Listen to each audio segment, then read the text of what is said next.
Bonjour, chers auditeurs, chères auditrices de RTA. Nous allons prendre notre moment avec le Saint-Esprit. Je voudrais d'abord commencer par remercier notre sœur Colette et notre sœur Dina qui m'ont précédé et qui nous ont fait passer un temps de louange avec notre Seigneur. Que le Seigneur bénisse leur vie et que le Seigneur soit favorable à leur existence. Alors maintenant, bien-aimé,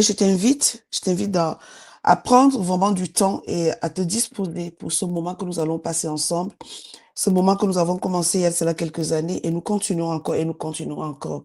Car le ministère du Saint-Esprit est tellement large et il est important pour nous de prendre cette affaire au sérieux. Parce que Jésus lui-même nous a fait comprendre qu'il était important que nous laissons la place au Saint-Esprit. Lui-même, Jésus a laissé la place au Saint-Esprit. Alors aujourd'hui, notre moment de partage aura pour thématique le don du Saint-Esprit pour toi. Quelqu'un me dira, Flora, mais je connais déjà ça. J'ai déjà entendu parler du Saint-Esprit. Comme je l'ai promis, je le dirai encore et encore et encore, nous avons besoin du Saint-Esprit. Il est le dernier sur la liste. Et comme il a été le premier sur la liste, même Dieu le Père, le Créateur du ciel et de la terre, a eu besoin du Saint-Esprit pour que toutes choses prennent place. Même le Fils qui est venu nous sauver a eu besoin du Saint-Esprit pour pouvoir agir, pour pouvoir exercer ce que le Père avait déjà prévu pour lui. Et nous aussi, nous sommes obligés, oui, je le dis, je pèse mes mots, nous sommes obligés de suivre la trace du Père et du Fils afin de vivre ce pourquoi nous avons été rachetés et ce pourquoi nous avons été sauvés. Le don du Saint-Esprit pour toi, je voudrais déjà reprendre le dernier chant qui nous a été chanté par nos sœurs. Il est dit, puisque tu me conduiras. Alors j'ai renversé. Puisque tu me conduiras, c'est le refrain. Mon cœur n'a rien à craindre. Je te suivrai sans me plaindre en m'appuyant sur ton bras. Pour moi, je vois ici l'action du Saint-Esprit. Il est celui-là qui nous conduit, nous dit le livre de Jean. Il est celui qui nous conduit dans toute la vérité. Il est celui qui nous enseigne. Il est celui qui nous parlera de Jésus. Ça veut dire que nous pouvons lire les Saintes Écritures sans comprendre ce que Jésus a accompli pour nous parce que nous n'avons pas reçu le don du Saint-Esprit. Nous n'avons pas accepté le Saint-Esprit dans notre vie. En ce moment-là, nous pouvons lire sans être conduits. Parce que quand nous lisons la parole, nous sommes censés être conduits dans toute la vérité qui nous fait grandir, qui nous fait vivre la transformation et qui nous fait aussi agir. Puisque il est dit que Dieu a préparé déjà des bonnes œuvres que nous devons pratiquer. Un mariage est une œuvre. Avoir des enfants est une œuvre.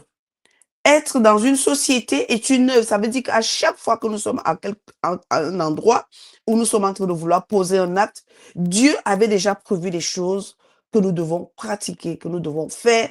Et cela est fait avec l'aide et le soutien, je dirais même la conduite du Saint-Esprit. Alors ce matin, c'est avec plaisir que je voudrais partager ce moment avec toi. Mais pour cela, je t'invite quand même à faire une petite prière. Je ne sais pas s'il y a des petites prières, mais je ne pense pas qu'il y ait des petites prières parce que je voudrais me soumettre à celui qui me conduira ce matin à partager ceci avec toi. Qui peut parler du Saint-Esprit? Personne, puisqu'il parle de lui-même. Jésus dit effectivement qu'il ne parlera pas de lui-même. Mais quand le Saint-Esprit se saisit d'une vie, eh ben, c'est lui qui permet à cette personne de parler. Alors je voudrais me soumettre au Saint-Esprit afin que lui-même parle pour lui-même au travers de ma bouche. Éternel notre Dieu, notre Père qui est dans les cieux, Seigneur, je te rends grâce pour cette demi-journée de jeûne que tu nous accordes. Seigneur, merci pour ta bonté, ta fidélité. Merci pour ta grandeur. Merci pour ta miséricorde. Merci, Seigneur, mon Dieu, pour ton amour envers chaque auditeur, chaque auditrice et moi-même, Flora, Seigneur. Je me soumets à toi, Père éternel, afin que le Saint-Esprit, celui pour qui nous devons suivre, nous devons vivre, par qui nous devons agir, je prie, Seigneur, qu'il prenne le contrôle de ce lieu et que lui-même parle au travers de ma bouche afin d'édifier quelqu'un, afin de convaincre quelqu'un, afin de transformer une vie et afin d'apporter plus de lumière dans la vie de quelqu'un qui veut vraiment faire ta volonté. Au nom de Jésus. Amen. Saint-Esprit, prends place et agis au travers de moi pour que quelqu'un soit sauvé, édifié et transformé.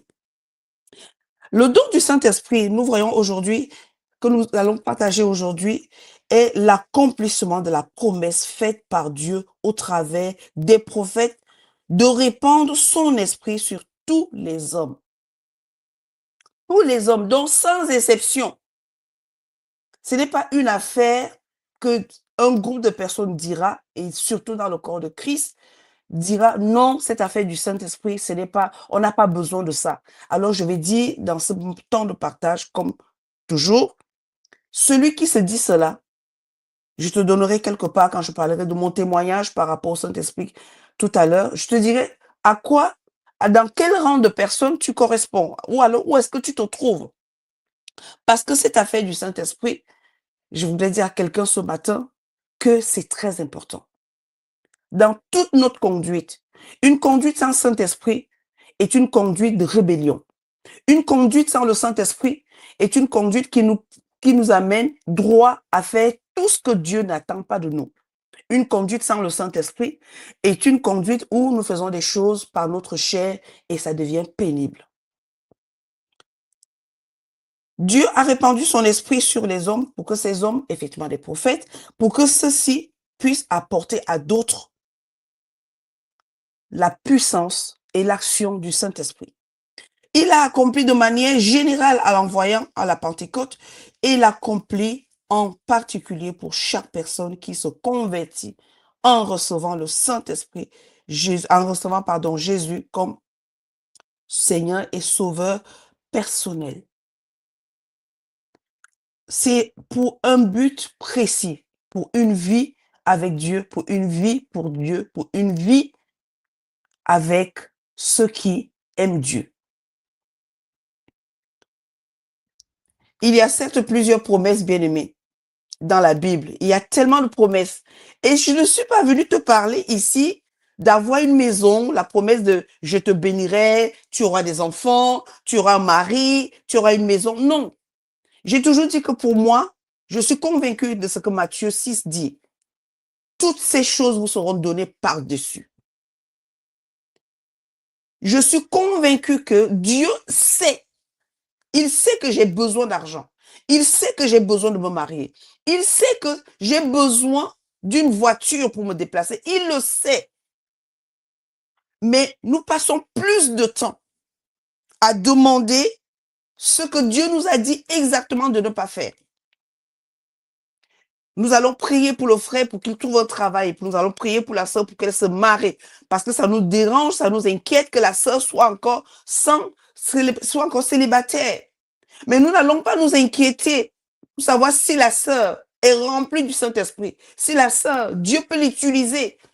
Si la sœur ou le frère, effectivement, qui n'a pas de travail, il se préoccupe des affaires du royaume. Parce que c'est le meilleur travail qu'on puisse avoir dans la vie. Je suis sûre que le discours que je tiens ce matin ne plaira pas à certains, mais c'est d'ailleurs bien comme ça. Je ne viendrai pas vous parler du Saint-Esprit pour vous dire, tu auras une maison, tu auras une voiture. Non. Il ne s'agit pas de voiture, de maison. Il ne s'agit pas de mariage, avoir des enfants. Il ne s'agit pas d'être élevé dans la société, avoir des grands postes. Non, il ne s'agit pas de ça. Quoique cela est important. Mais je vais dire pour le royaume, cela n'est vraiment pas très utile. Ce qui est utile, c'est ce que le Saint-Esprit nous permettra de devenir pour Dieu. Si donc avoir une voiture, avoir une maison nous permet de devenir quelqu'un d'important pour Dieu, alors que le Saint-Esprit te conduise, bien-aimé, ce matin. Que le don du Saint-Esprit te soit accordé et que tu puisses jouir de cela et que Dieu soit glorifié. Il y a plusieurs promesses dans la Bible, mais il y a la promesse du Père. Et c'est de cette promesse dont je voudrais te parler ce matin, qui est le don du Saint-Esprit pour toi, pour moi, pour nous, ici, à RTA. Pour toi qui te connaîtras peut-être dans 10 ans, dans 2 mois, dans un jour, peut-être demain. Je viens te parler de ce don.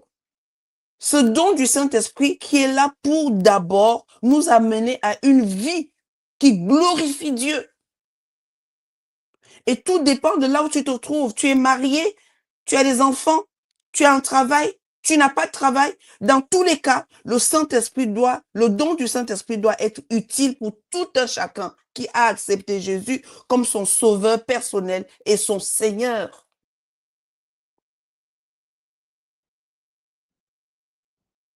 Je disais qu'il y a la promesse du Père, le Saint-Esprit. Je vais peut-être, parce que vous savez, tu auras un mari, il va lui arriver un problème de santé, il va partir, il va s'endormir. Sans le don du Saint-Esprit, ta vie peut être vraiment une fin aussi. Parce que tu seras triste, parce que tu seras malheureuse ou malheureux, je n'en sais pas. Sans le don du Saint-Esprit, les choses peuvent devenir terribles, pénibles. Alors ce que je voulais dire ce matin, c'est vraiment pour interpeller chacun d'entre nous. Pour ceux qui ont pris le Saint-Esprit et ont mis dans un placard. Pour ceux qui ne passent pas du temps à dire, Seigneur, je veux ce don du Saint-Esprit. Je veux le Saint-Esprit. Remplis-moi du Saint-Esprit. Tous les matins, tous les jours, matin, midi, soir, comme un repas, comme un médicament, à demander sans cesse. Parce que après un malheur, pendant un malheur, une souffrance, le Saint-Esprit est le seul capable de nous maintenir sur le chemin de la vérité, du salut, et je dirais même sur le chemin de la paix. Il est le seul. Il est la garantie, la source et le support de toutes les autres promesses. Je dis, il est la garantie. Il est la garantie, la source. Je voudrais que tu notes cela. Le Saint-Esprit est la garantie, la source et le support de toutes les autres promesses. Je veux me marier. Il faudrait qu'avant de parler de mariage ou de rencontrer cette personne, que tu sois rempli du Saint-Esprit. Alors tu peux le faire. Puisque tu entends ce matin, tu dois commencer dès maintenant, dire Saint-Esprit, remplis-moi. Ou alors, mon Dieu, mon Père, mon Roi, je ne sais pas comment tu le considères. J'ai besoin d'être rempli du Saint-Esprit. C'est la base. C'est une source intarissable. Il est inspiré, il connaît les pensées du Père, il connaît tes besoins, il sait exactement, nous dit Romains 8, il sait exactement par où commencer. Et c'est un don gratuit. Et c'est un don que personne ne peut dire, ce n'est pas pour moi. Personne. C'est pour tout le monde. Ce n'est pas comme on te dira le Saint-Esprit. Nous verrons aussi le mois prochain, nous verrons les dons du Saint-Esprit. Cette fois-là, c'est différent parce que c'est ce que le Saint-Esprit dépose en toi, te révèle que tu peux faire de guérison, de parler, bref, tout ce que tu veux. On le verra le mois prochain. Les dons du Saint-Esprit. Mais pour l'instant, nous voyons le don du Saint-Esprit, dont le Saint-Esprit lui-même, pour l'homme. Et je disais qu'il était la source, le support et de toutes les autres promesses que nous avons dans la Bible. Alors, bien aimé, je t'invite à prendre, nous allons prendre la lecture dans Acte 2, du verset 38 au verset 39. Ce n'est pas un texte de base, parce que c'est un moment de partage. Ce n'est pas comme l'intercession où nous avons un texte de base. Alors, je lis ceci. Pierre leur dit, répentez-vous et que chacun de vous soit baptisé au nom de Jésus-Christ. Au nom de Jésus-Christ. Ce qui est différent avec Matthieu où il est dit au nom du Père et du Fils. Ici, il nous est dit au nom de Jésus-Christ pour le pardon de vos péchés et vous recevez le don. Vous recevez le don du Saint-Esprit car la promesse est pour vous, pour vos enfants et pour tous ceux qui sont au loin, en aussi grand nombre que le Seigneur, notre Dieu, les appellera. Bien-aimés, quelle merveille! Ou alors, quelle merveilleuse nouvelle! Quand je lis ça, ou quand j'ai lu ceci, je me suis posé la question de savoir, Flora, comment tu fais pour lire la Bible sans comprendre certaines choses, sans trouver ces pépites qui font en fait le parcours d'un chrétien? Je ne vais pas vous revenir sur le contexte de cette histoire. Je t'invite à lire tout le chapitre et tu comprendras le contexte. Pierre leur dit, il y a un groupe de personnes qui demandent comment nous allons faire. Parce que cette promesse, si on lit plus loin, le Seigneur dit, je répandrai mon esprit sur toute chair. Et on trouve les mêmes promesses dans le livre d'Ésaïe. Je répandrai mon esprit sur toute chair. Et il dit ici, non, dans le livre de Joël, on trouve cette promesse, je répandrai mon esprit sur toute chair. Vos fils et vos filles prophétiseront. Les vieillards auront des songes, et ainsi de suite. Alors, ces hommes qui entendent ce genre de paroles, ils disent, mince, comment ça? Comment est-ce que cela se fait? Comment est-ce que cela peut-il être possible? Ils vont donc poser la question. Beaucoup d'entre nous ne posons pas la question des choses essentielles que Dieu nous demande de faire ou d'obtenir. Oui, Seigneur, je suis malade, guéris-moi, c'est vrai. La guérison, c'est une bonne chose. Et si Dieu ne te guérit pas, qu'est-ce que tu deviens? Tu ne pries plus, tu ne loues plus, tu n'adores plus le Dieu grand, le Dieu tout-puissant, parce qu'il ne t'a pas guéri, parce qu'il arrive que certains ne soient pas guéris. Mais que spirituellement, qu'ils soient en paix avec leur Dieu. Donc, sans le Saint-Esprit, nous ne pouvons pas nous maîtriser quand le manque se présente. Parce que nous croyons que parce que nous n'avons pas reçu ce que nous avons demandé à Dieu, il ne nous a pas exaucés. Et beaucoup se mettent dans des états où ils sont toujours aigris, ils sont toujours tristes, le visage attaché, parce qu'ils sont malades, parce qu'ils ont un souci, parce que Dieu n'a pas répondu. Donc, il y a l'amertume qui s'installe, et cette amertume s'installe jusqu'au niveau du visage. Il n'y a pas la lueur du salut. Je suis venu dire à quelqu'un aujourd'hui que tu as besoin du don du Saint-Esprit. Pierre leur dit, répentez-vous. Et que chacun de vous soit baptisé au nom de Jésus-Christ. Dans le livre de Jean 1, Jean dit que c'est Jésus est celui qui baptise du Saint-Esprit. Jean l'annonce dans le livre de Jean 1. C'est Jésus qui baptise du Saint-Esprit pour le pardon de nos péchés. Et nous recevons et vous recevez le don du Saint-Esprit. Car la promesse, et je dis, c'est la promesse, la grande promesse, la meilleure promesse, la promesse des promesses, c'est celle-ci, de recevoir le Saint-Esprit. Celui qui a le Saint-Esprit, qu'il soit dans le deuil, qu'il soit dans la tristesse, qu'il soit dans le manque, qu'il soit dans le malheur, ne restera jamais dans sa situation. Parce que le Saint-Esprit est le seul qui donne la vie, est le seul qui ressuscite, il est le seul qui ramène ce qui est mort à la vie, il est le seul qui convainc, il est le seul qui soutient, il est l'aide absolue de tous. Que ce soit Dieu le Père, Dieu le Fils et nous, enfants de Dieu, il est notre aide absolue. Alors ce verset, oui, il est celui qui nous révèle que le don du Saint-Esprit est donné par le Père. Car quiconque demande reçoit, celui qui cherche trouve, et l'on ouvre à celui qui frappe. Quel est parmi vous le Père qui donnera une pierre à son fils s'il lui demande du pain? Ou s'il demande un poisson, lui donnera-t-il un serpent au lieu d'un poisson? Ou s'il demande un œuf, lui donnera-t-il un scorpion? Si donc méchant que vous l'êtes, vous savez donner de bonnes choses à vos enfants. À combien plus forte raison le Père Céleste donnera-t-il le Saint-Esprit à ceux qui le lui demandent? Qu'est-ce que nous demandons? Je viens de lire dans Luc 11, 10 à 13. Qu'est-ce que nous demandons au Père? Je voudrais bouleverser quelqu'un ce matin, dans ce temps de demi-journée de jeûne. Je voudrais un peu bouleverser les pensées de quelqu'un ce matin. Nos demandes, le travail, et on va, effectivement, puisque le travail ne vient pas, ça y est, on ne va plus à l'église, on ne prie plus. Pourtant, Dieu t'attend à demander l'essentiel.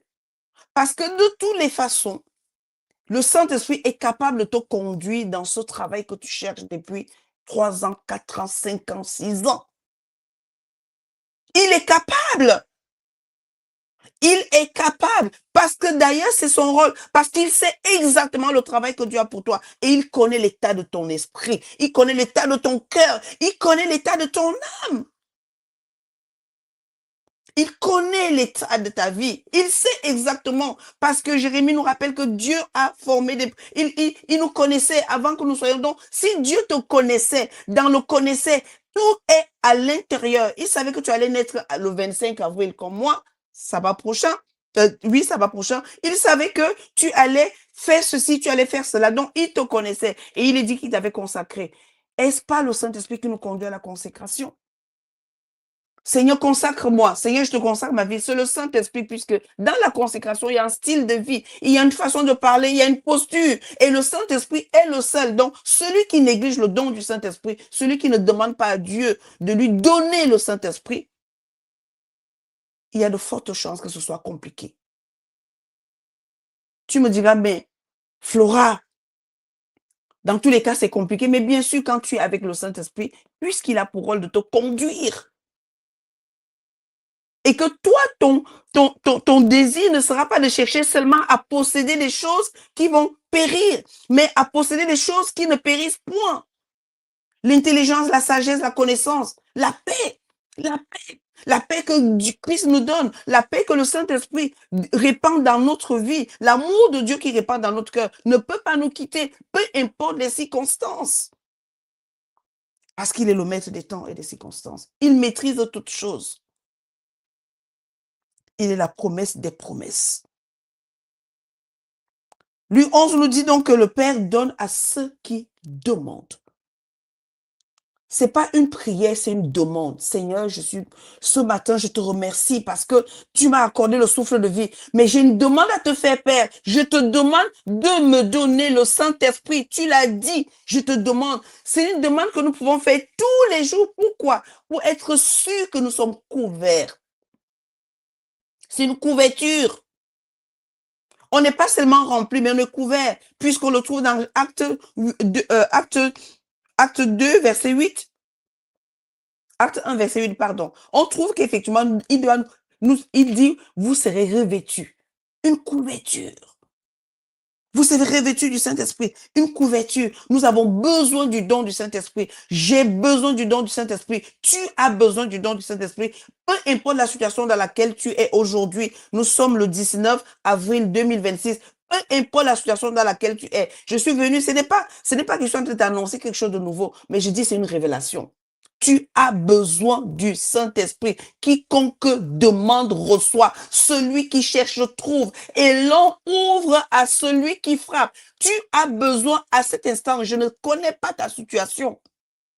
Demande le don du Saint-Esprit. Seigneur, j'ai besoin du Saint-Esprit. Il te le donnera parce qu'il sait qu'il est le seul à te conduire, à ouvrir tes yeux, à t'amener à cet endroit exact. C'est peut-être un endroit qui est à l'intérieur de toi où tu as oublié, tu as fermé les portes. Tu dis, moi, je ne voudrais plus. Mais tant que cette porte est fermée, tu n'auras pas accès à cette prière que tu adresses à ton Père chaque jour. Donne-moi, donne-moi. Il dit, je ne veux pas te donner cette chose, mais je sais que cette chose viendra toute seule. Mais par contre, j'ai quelque chose à te donner. Ce que Dieu veut te donner à toi et à moi ici aujourd'hui, c'est le Saint-Esprit.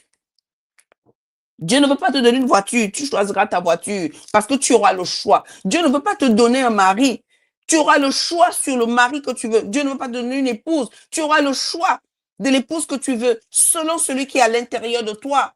Parce que Dieu ne prendra pas à l'extérieur pour te donner, il prendra à l'intérieur de toi. Et c'est pour ça qu'il te dit de chercher d'abord le royaume. Et le Saint-Esprit est dans ce royaume qui est venu. On dit le royaume est venu vers vous. Quand Jésus vient, il annonce, il savait qu'il disait, le Saint-Esprit est venu. Il est avec moi. Il est là. Donc ne cherchez plus loin. Je vais vous montrer comment l'atteindre. Je vais vous montrer comment l'avoir. Demandez au Père. Et il vous le donnera. Il est là, mais le monde ne le voit pas. Pourquoi? Parce que le monde ne le connaît pas. Mais nous le connaissons. Donc, si nous le connaissons, nous devons demander. Ce que tu ne connais pas, tu ne peux pas demander. Et même si tu demandes, tu ne pourras pas l'obtenir. Dieu n'a pas fait avec Abraham en lui disant, ben écoute, Abraham, tu sais, je vais faire ci, je vais faire ci pour toi. Mais Dieu lui a dit, sors et vois, sors et regarde. Si tu peux compter. Parce que ce que Dieu veut te donner, il voudrait que tu le vois d'abord. Et pour le voir, il te faut quelqu'un d'autre. Il te faut le Saint-Esprit. Parce qu'il est celui qui conduit. Les hommes courent après beaucoup de bonnes choses qu'ils estiment nécessaires. Les plus pieux abandonnent même le trône de Dieu parce que ils veulent simplement obtenir quelque chose. On bombarde de prières. Seigneur, donne-moi. Seigneur, tu sais, ça fait longtemps que je te demande cette chose. Donne-moi. Ces sortes de prières ne peuvent rien obtenir de Dieu. Parce qu'il a été clair, je veux vous donner quelque chose, je veux vous donner quelqu'un. Dieu nous dit exactement ce qu'il veut nous donner. Mais nous sommes là à nous focaliser, nous allons prier pour nos frères parce qu'il nous faut ceci.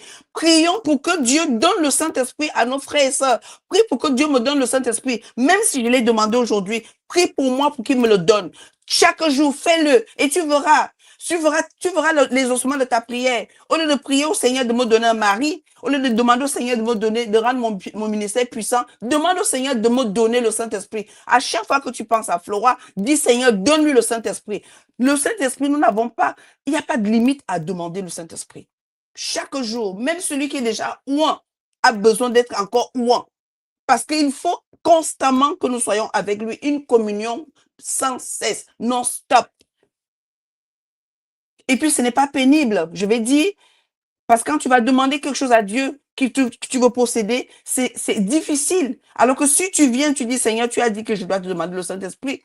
Et il a fait la comparaison entre un père pécheur, un père limité, qui sait donner des bonnes choses à son enfant. À plus forte raison, lui, le Dieu Tout-Puissant, le Créateur du ciel et de la terre, nous donnera-t-il le Saint-Esprit.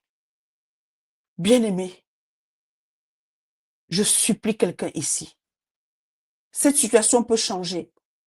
Cette situation dans laquelle tu es peut changer. Je veux dire, tu peux recevoir la paix nécessaire, la paix pour pardonner, la paix pour continuer, la paix pour garder la joie. Cette tristesse qui t'envahit, elle peut partir parce que si le Saint-Esprit prend sa place, parce que ton corps est son temple, s'il récupère sa place en tant que corps, dans ton corps, en tant que celui qui est responsable de ton temple, de ce corps, et il fait de ce corps son temple, il va pouvoir détruire tout ce qui t'empêche de vivre déjà en paix avec ton Dieu et en paix avec toi-même.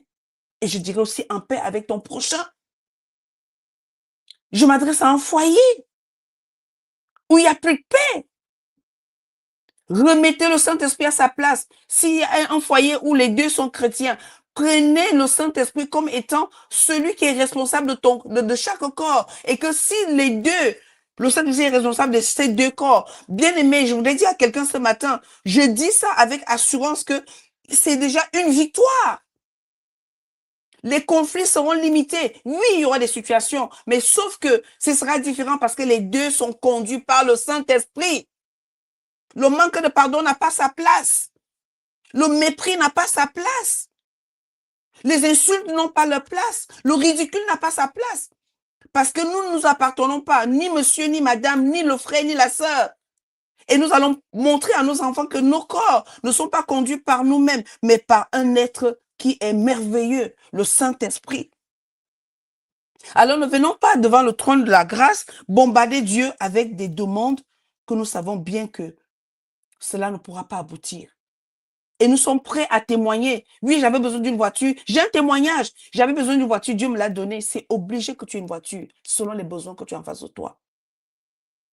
Et c'est dommage que tu aies une voiture, que tu ne serves pas Dieu avec ta voiture. Que ta voiture te serve seulement toi-même à monter dedans et à montrer que tu as une voiture. Je voulais dire à quelqu'un, si nos vies sont conduites par le Saint-Esprit, tout ce que nous possédons devrait servir pour le royaume de Dieu. Oui, argent, enfant, mari, épouse, tout ce que nous avons doit servir pour le royaume de Dieu. C'est le rôle du Saint-Esprit dans notre vie. Ce n'est pas pour que nous nous glorifions. Ce n'est pas pour que je prenne plaisir à me vanter que j'ai une belle voiture. Ta belle voiture n'est pas belle tant qu'elle ne sert pas pour le royaume. Ton mariage n'est pas un grand mariage tant qu'il ne sert pas au royaume de Dieu. Tes enfants ne sont pas les meilleurs tant qu'effectivement leur vie ne témoigne pas de ce que le royaume de Dieu est capable d'apporter dans ce monde. Non, bien-aimés. Mais de toutes les promesses que nous pouvons brandir pour plaider dans nos prières, une seule est fondamentale aux yeux de Dieu et doit faire en priorité l'objet de notre quête. Ne soyons pas fatigués de demander à Dieu le don du Saint-Esprit. Donne-moi le Saint-Esprit, Seigneur. Donne-moi le Saint-Esprit. Donne à mes enfants le Saint-Esprit. Il a promis dans le livre de Joël qu'il répandra son esprit sur toute chair et que nos fils. Donc, père, mère, n'hésitez pas. J'ai appris que ces situations, nos enfants sont sortis de l'église, nos enfants ne nous respectent plus, nos enfants ne nous honorent plus. Demandons à Dieu, il l'a dit, je répandrai. Seigneur, répands ton esprit. Ça peut être une prière simple pour nous. Au lieu de commencer à... C'est vrai, nos cœurs sont brisés. Pleurons devant le trône de la grâce. Mais n'oublions pas de lui dire, de lui rappeler, tu as dit que tu donneras le Saint-Esprit à nos enfants, tu répandras ton esprit sur nos enfants. Répands ton esprit.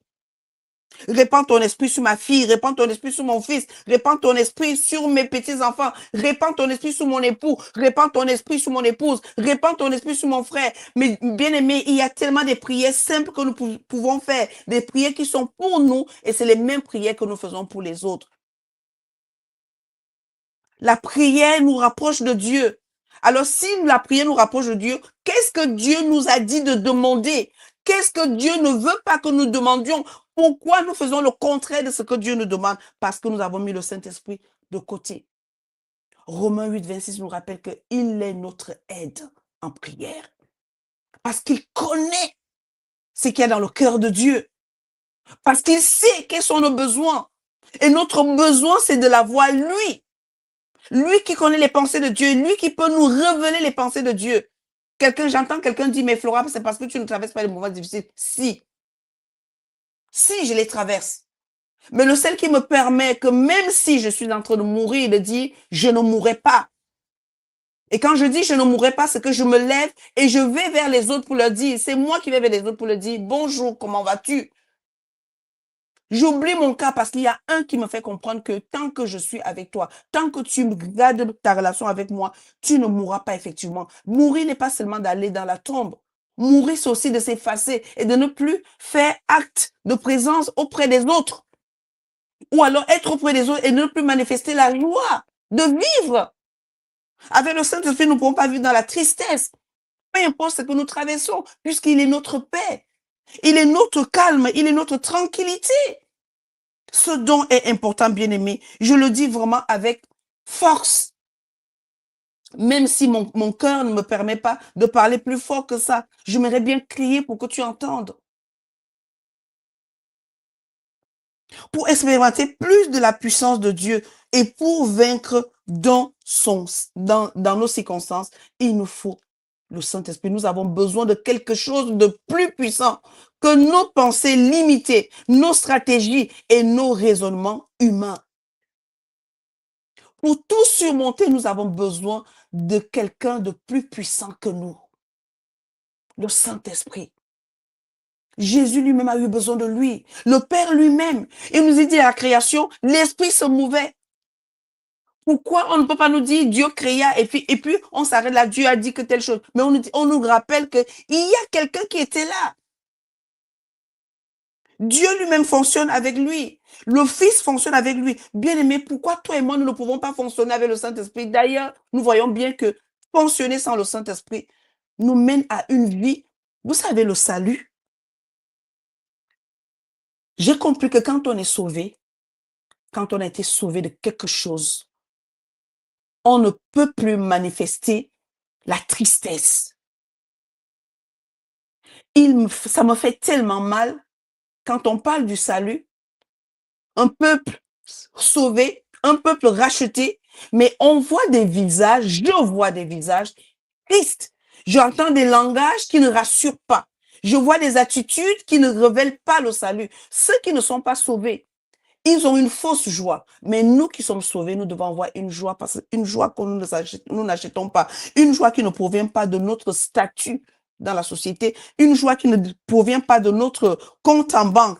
Une joie qui ne provient pas parce que je suis mariée ou parce que j'ai des enfants. Non, une joie que rien ne peut voler. Parce que cette joie est répandue dans notre cœur par le Saint-Esprit. Galates 5, verset 22. Le fruit de l'esprit, c'est l'amour, la joie, la paix. Pourquoi? Parce qu'il est un être qu'on ne peut pas corrompre. Il est un être qu'aucun esprit ne peut pas dépasser. Il est l'esprit au-dessus de tous les esprits. Mais le consolateur, l'Esprit Saint, que le Père enverra en mon nom, vous enseignera toutes choses et vous rappellera tout ce que je vous ai dit.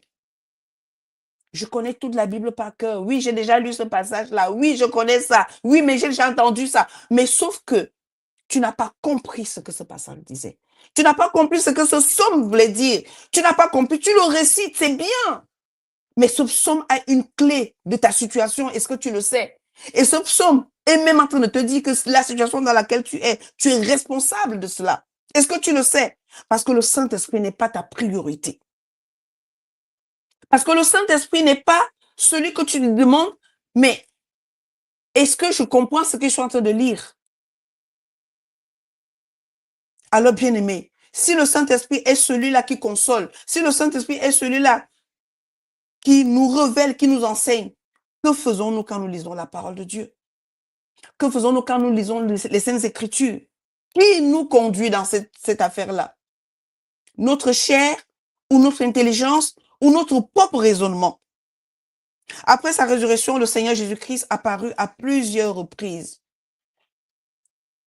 Ensuite, dans 1 Corinthiens 15, 6, 7, il est écrit, ensuite, il est apparu à plus de 500 frères à la fois, dont la plupart sont encore vivants et dont quelques-uns sont morts. Ensuite, il est apparu à Jacques, puis à tous les apôtres. Tu me diras, quel est le rapport? On voit que Jésus, à un moment donné, a changé de vie.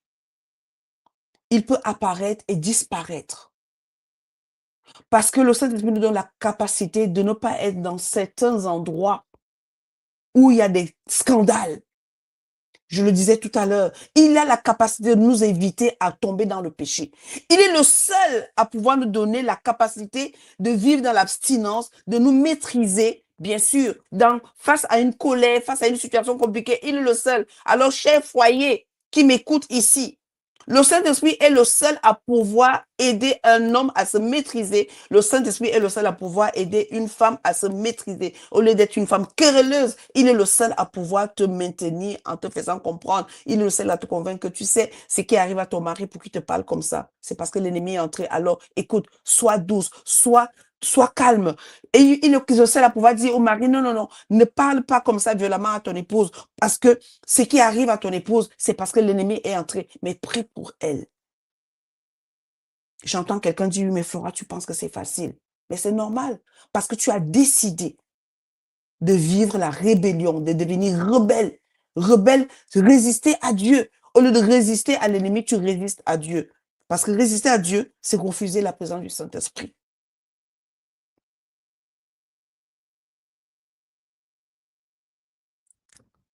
Jésus a apparu à ses disciples pour révéler leur espérance, pour relever leur espérance, les fortifier, leur rappeler ses enseignements et leur donner les dernières consignes à respecter. C'est une consigne que Jésus va donner à ses disciples. Les dernières consignes à respecter après son ascension. Dans l'une de ces rencontres avec eux, il leur annonça qu'une fois enlevés au ciel, il leur enverrait ce que le Père a promis. Ou encore la promesse du Père. De quoi s'agit-il, bien-aimé?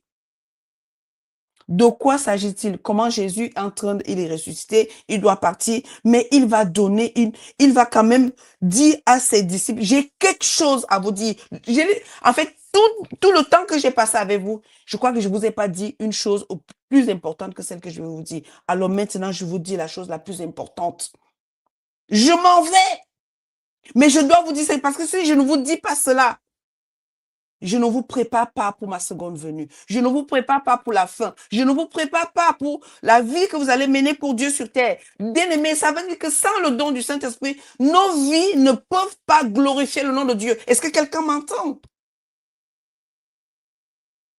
Faisons toutes nos stratégies. Parce que nous avons eu des diplômes, parce que nous avons fait des grandes études, parce que nous avons un poste sur cette terre. Si nous ne sommes pas conduits en tant qu'enfants de Dieu par le Saint-Esprit, je voudrais dire à quelqu'un, j'assume ce que je dis, je voudrais dire à quelqu'un, le royaume de Dieu ne va pas s'étendre sur la terre. Parce que le but, c'est ça. Dieu a tant aimé le monde qu'il veut que quiconque croit soit sauvé. Mais comment croiront-ils si effectivement nous, enfants de Dieu, nous ne sommes pas conduits par celui qui connaît toutes les stratégies de ce monde, qui sait exactement comment Satan fonctionne? Je ne suis pas en train de dire que tu n'as pas raison d'être chrétien, mais je suis en train de dire que nous avons quelque chose, nous avons quelqu'un qui peut faire en sorte que le royaume de Dieu soit étendu. Seigneur, que ton règne vienne, ce règne viendra. Tu vas fonctionner comme avec le règne de Dieu. Le règne de Dieu vient révéler qui est l'ennemi. Comment tu vas faire pour faire face à l'ennemi si tu n'as pas de capacités? Comment tu feras? C'est vrai que nous prions que ton règne vienne. Bien aimé, quand le règne de Dieu vient, il y a le trouble. Quand le règne de Dieu vient même dans ta maison, ça révèle les choses qui ne vont pas. Comment tu vas te maîtriser quand le règne de Dieu va révéler que dans ta maison, ton enfant est déjà en train de mener une vie que tu ne voyais pas? Tu vas commencer à prier, oui Seigneur, non. Tu vas prendre l'autorité. Le règne de Dieu nous fait prendre l'autorité parce que nous sommes face à l'ennemi qui est révélé. Ce n'est plus le moment de prier, c'est le moment de déclarer des paroles, c'est le moment de se positionner en tant qu'enfant de Dieu. Et qui est enfant de Dieu dit, qui dit enfant de Dieu dit celui qui est conduit par l'Esprit de Dieu. Donc, c'est plus le temps de prier. C'est le temps de déclarer, c'est le temps de prendre position, c'est le temps de prendre des décrets, pardon, et de dire, je décrète, je déclare, je confesse. Ce n'est plus le temps de dire, Seigneur, tu sais que. C'est la révélation. Le règne de Dieu vient révéler le règne de l'ennemi. Le règne de Dieu vient révéler que Satan a déjà mis beaucoup de semences dans nos vies. Le règne de Dieu vient révéler que le mal a pris de la place dans notre environnement. Sans le don du Saint-Esprit, il nous serait difficile d'étendre le règne de Dieu sur terre parce que étendre le règne de Dieu, c'est de se positionner pour l'amour, pour la paix, pour la justice, pour la vérité, pour le calme, pour la tranquillité. Oui, c'est ça le règne de Dieu. C'est d'étendre cela parce que pendant que l'ennemi agit avec le mensonge, nous devons étendre la vérité. Pendant que l'ennemi agit avec la méchanceté, nous devons être des personnes bonnes, qui manifestent la bonté de Dieu. Pendant que l'ennemi est en train de manifester la violence, nous devons être des personnes calmes, tranquilles, qui se maîtrisent. C'est le royaume, c'est le règne de Dieu. Le règne de Dieu n'est pas autre chose que le caractère de Dieu, la nature de Dieu, que l'homme va manifester, que ton règne vienne, que ta volonté soit faite. La volonté de Dieu sera quoi? Pendant que l'ennemi est en train de mentir, que c'est impossible, nous, on dit que c'est possible parce que Dieu est le Dieu de l'impossibilité et tout est possible à celui qui croit. Donc, je crois que Dieu peut. Alors, comme je crois que Dieu peut, je manifeste le règne de Dieu en disant à l'ennemi, non, tu n'es qu'un menteur. Tu n'es qu'un menteur. Ce que tu dis n'est pas vrai. Bien-aimé, il est très important pour nous de prendre au sérieux ce que Dieu a dit de nous et ce que Dieu veut faire pour nous. Le don du Saint-Esprit n'est pas pour ceux qui ne croient pas en Jésus-Christ. Le don du Saint-Esprit est pour ceux qui croient en Jésus-Christ. Le don du Saint-Esprit est pour ceux qui pensent que Dieu est le créateur du ciel et de la terre et que Dieu ne nous a pas mis sur terre juste pour nous punir. Il nous a mis sur terre pour effectivement étendre son royaume parce que l'ennemi avait déjà commencé à faire ses histoires en disant que Dieu n'était pas ce qu'il disait qu'il était. Donc, le mensonge. Et notre rôle, c'est de dire la vérité de qui est Dieu sur cette terre, dans ce monde. Alors, bien aimé, si toi et moi, nous ne recevons pas le don du Saint-Esprit, nous ne demandons pas au Saint-Esprit de devenir pour nous un compagnon, un ami, un allié, un collaborateur, il serait difficile pour nous de pouvoir étendre le règne de Dieu sur la terre. Le don du Saint-Esprit est donné à ceux qui demandent. Donc, il ne faudrait pas juste aller en prière, Seigneur, toi-même tu sais. Quand on demande quelque chose, c'est parce que nous savons déjà quel est notre besoin. Quand on demande quelque chose, c'est parce que nous savons exactement ce que nous voulons faire avec cette chose-là. Et ici, il ne s'agit pas d'un objet. Il s'agit d'une personne. Quand nous voulons que le Seigneur mette à notre côté quelqu'un qui va nous aider, par exemple, à accomplir une tâche qui nous a été assignée, nous sommes déjà bien visés et nous savons exactement ce que nous voulons faire dans cette tâche-là. Nous avons déjà la notice, nous avons déjà, effectivement, parfois, nous avons déjà les outils nécessaires. Nous avons la vie. Nous avons ce corps que Dieu nous a donné. Et ce corps, effectivement, il nous est révélé dans le livre de 1 Corinthiens 6, 19 que notre corps est le temple du Saint-Esprit. Alors, si notre corps est le temple du Saint-Dieu, nous savons déjà exactement ce que Dieu voudrait faire avec ce corps. Dieu veut faire de ce corps un instrument de justice auprès de ceux qui nous entourent. Dieu veut faire de ce corps un instrument pour la vérité. Dieu veut faire de ce corps un instrument pour apporter la guérison à ceux qui ne l'ont pas. Dieu veut faire de ce corps un lieu de repos, un lieu de paix pour tous ceux qui, effectivement, veulent venir à lui par notre biais. Bien-aimé, je ne voudrais pas te dire ce matin que Dieu ne peut pas te donner le Saint-Esprit. Il a dit, nous l'avons lu dans la parole. Nous l'avons lu dans Luc 11, 13, qu'il veut donner le Saint-Esprit à tous ceux qui le lui demandent. Et je voudrais que tu prennes quelques minutes pour demander, que tu demandes le Saint-Esprit. Il y aura le temps d'intercession qui va arriver, mais je voudrais que tu demandes toi-même à cet instant, puisque je suis en train de parler, alors demande au Saint-Esprit, demande-lui. Demande au Père de te donner le Saint-Esprit. Peut-être que la suite de cette demi-journée de jeûne, tu auras besoin de révélation. Mais sans le Saint-Esprit, tu ne comprendras pas ce qui te sera révélé. Ce sera pour toi, mais les demi-journées de jeûne, ça fait du bien. C'est vrai que j'ai passé un moment, vraiment, ça m'a fait du bien. J'étais bien. Mais ce n'est pas juste question d'être bien. C'est question d'entendre quelque chose, puisque le Saint-Esprit nous enseigne toutes choses. Il nous conduit dans toute la vérité. Alors, bien-aimé, ce que je voulais te demander, c'est de prier, de demander à Dieu le Père à cet instant. Pendant que tu le demandes, je le demande aussi pour toi et je demande pour moi-même. Père, notre Père qui est dans les cieux, nous avons lu le passage qui nous dit que tu donnes le Saint-Esprit à ceux qui te le demandent. Père, je prie pour tous les auditeurs, auditrices qui sont ici et celui-même qui est en train de prier à cet instant. Donne-nous le Saint-Esprit. Nous avons besoin du Saint-Esprit. Nous avons besoin qu'il vive en nous, qu'il soit avec nous, qu'il nous conduise. Nous avons besoin en ce jour, nous avons besoin du Saint-Esprit plus que jamais, Seigneur. Donne-nous le Saint-Esprit, notre Dieu, notre Père. Accorde-nous le Saint-Esprit parce que tu nous as promis. Et nous savons que c'est la promesse, c'est la meilleure promesse que tu nous as faite, celle de demander le Saint-Esprit et de l'avoir dans nos vies. Merci notre Dieu, notre Père qui est dans les cieux, parce que tu nous le donnes aujourd'hui au nom de Jésus. Amen, amen, amen. Bien-aimé, crois que tu l'as reçu. Crois que tu as reçu le Saint-Esprit et qu'il va agir dans ta vie. Le Saint-Esprit n'est pas celui qui arrive dans ta vie et commence à dormir. Il ne dort pas, sauf si tu le fais dormir. Et je prie pour que tu ne le fasses pas dormir parce que il n'est pas là pour dormir, il est là pour te conduire, il est là pour t'enseigner, il est là pour t'amener dans des endroits que Dieu avait déjà prévu que tu puisses être. Il est là pour te conduire à faire des choses que Dieu avait déjà préparées. Avant que tu ne sois, Dieu avait déjà préparé des choses que tu devrais faire. Le don du Saint-Esprit nous est donné pour que nous puissions vivre une vie avec Dieu et pour Dieu. Amen. Amen. Et alors, alors que tu as prié, tu as demandé au Saint-Esprit, au Père de te donner le Saint-Esprit, crois que tu l'as reçu. Et commence donc à parler au Saint-Esprit. Parle à celui que tu viens de recevoir.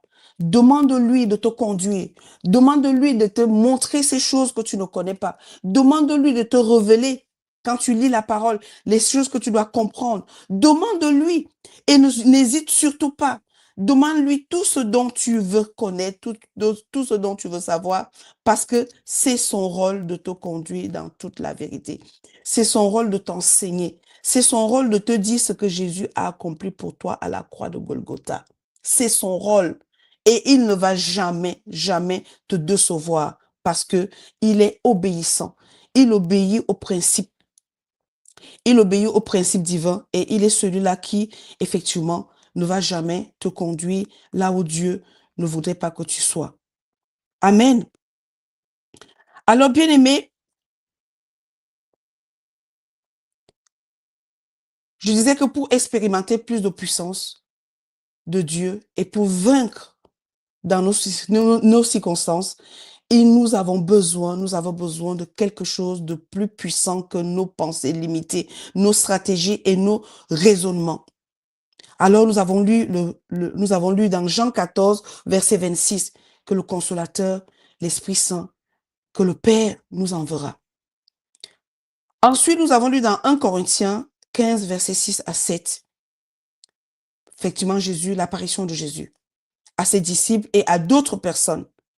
Et je prie pour que le Saint-Esprit permette que tu vives des révélations, que tu vives des apparitions de l'Esprit de Jésus ou des choses que tu dois comprendre parce que ça fait partie de ta vie spirituelle.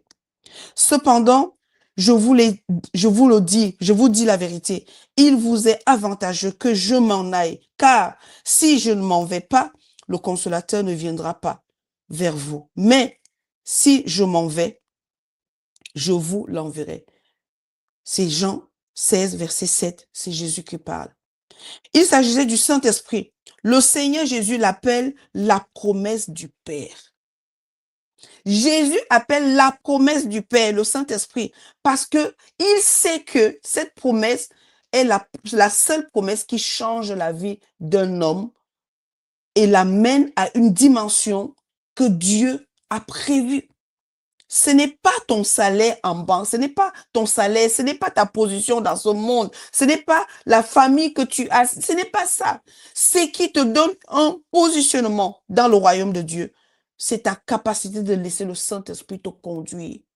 Parce que comme il est celui qui conduit dans les choses que Dieu a déjà prévues, ben Dieu te prendra au sérieux parce que Dieu peut compter sur toi. Dieu sait que tu ne vivras pas pour toi, tu vivras pour lui, conduit par l'Esprit qu'il t'a donné. Est-ce que je viens de dire quelque chose à quelqu'un? Dieu sait qu'il peut te faire confiance parce que tu ne vis plus pour toi et tu n'es plus en train de faire des choses par toi ou de toi-même. Tu le fais par celui qu'il t'a donné. C'est lui qui te donne le Saint-Esprit. Nous l'avons vu, le don. Il te donne le Saint-Esprit. Donc, une fois que tu crées cette relation avec le Saint-Esprit, Dieu commence à te faire confiance. Il sait que quand tu vas à un endroit, peu importe ce qui se passe à cet endroit-là, ta présence seule change l'atmosphère. Je sais qu'il y en a qui ne désirent pas ce genre de choses, mais nous devons désirer cela. Nous devons désirer être des personnes quand nous arrivons à un endroit, l'atmosphère doit changer. L'ennemi doit savoir que cette personne qui vient d'entrer ne ressemble pas à ceux qui sont là. Notre arrivée quelque part doit changer les choses. Parce que nous sommes conduits par le Saint-Esprit, nous fonctionnons avec le don du Saint-Esprit, nous fonctionnons avec la présence du Saint-Esprit. C'est ça notre désir. Nous devons désirer les choses d'en haut. Et le Saint-Esprit est celui qui nous a été envoyé d'en haut pour pouvoir vivre une vie surnaturelle. Je parle de surnaturel, quelqu'un me dit, mais Flora, de quoi tu parles? Un chrétien doit espérer vivre des choses surnaturelles. Le naturel, c'est ce que nous sommes humains, charnels. Mais le surnaturel, c'est ce que l'Esprit Saint dépose en nous. Jésus appelle ça la promesse. Le Père nous a promis plusieurs choses. Par exemple, que nous serons une source de bénédiction, que nous guérirons les malades, qu'il pourvoira à nos besoins. Ce sont des promesses, mais il y a la promesse. Le Saint-Esprit est la promesse du Père, car il est la garantie de l'accomplissement de toutes les autres promesses et c'est par sa puissance que Dieu nous permet de recevoir les autres. Ce n'est pas facile, même si on est marié à quelqu'un, même si effectivement on découvre une personne, je parle de deux personnes qui se rencontrent, hein, qui sont attirées, là, il y a de l'attirance. Je vais vous dire que je vais parler des chrétiens. Deux chrétiens qui se rencontrent parce qu'effectivement, ils sont tous les deux célibataires et puis ils se rencontrent et puis il y a de l'attirance et puis il y a les premiers jours. Si le Saint-Esprit n'est pas celui qui conduit l'un ou l'autre, ça va s'arrêter. Si le Saint-Esprit conduit l'un des deux, cette personne ne sera jamais brisée même si ça s'arrêtait. Pourquoi? Parce qu'en fait, avant cette personne, elle n'était pas seule.